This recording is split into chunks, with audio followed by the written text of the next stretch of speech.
түрмеге ерекше тұтқын келеді.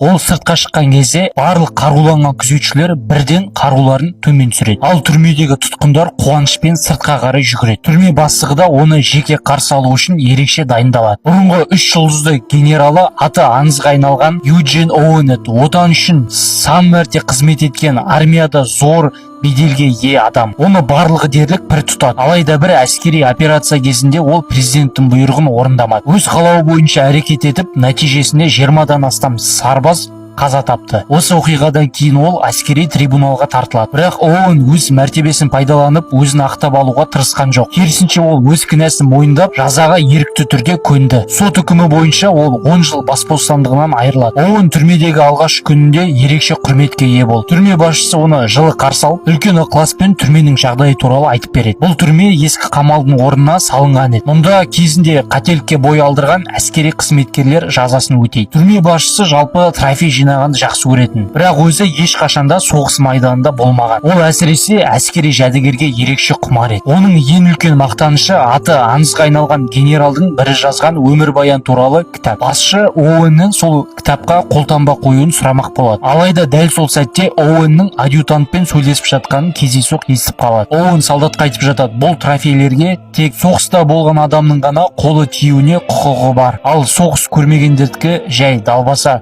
Бұған тіпті саусағының ұшын тигізуіне хақы жоқ деп айтады. Түрме бастығының бет-әлпеті лезде өзгеріп, бұрынғы құрметінің ізі де қалмады. Ол өзін осынша қорлаған, менсінбей қараған кешіре алмады. Сол сәтте түрме басшысы Оуэнді қайтадан түрмеге қайтаруды бұйырады. Сондай-ақ түрме қызметкерлеріне оған тағзым беруіне тыйым салады. Бұл жердің бастығы мен, ал сендер жай қарапайым бұрынғы сарбазсыңдар. Енді жай ғана тұтқынсыңдар. Бұдан бастап ережені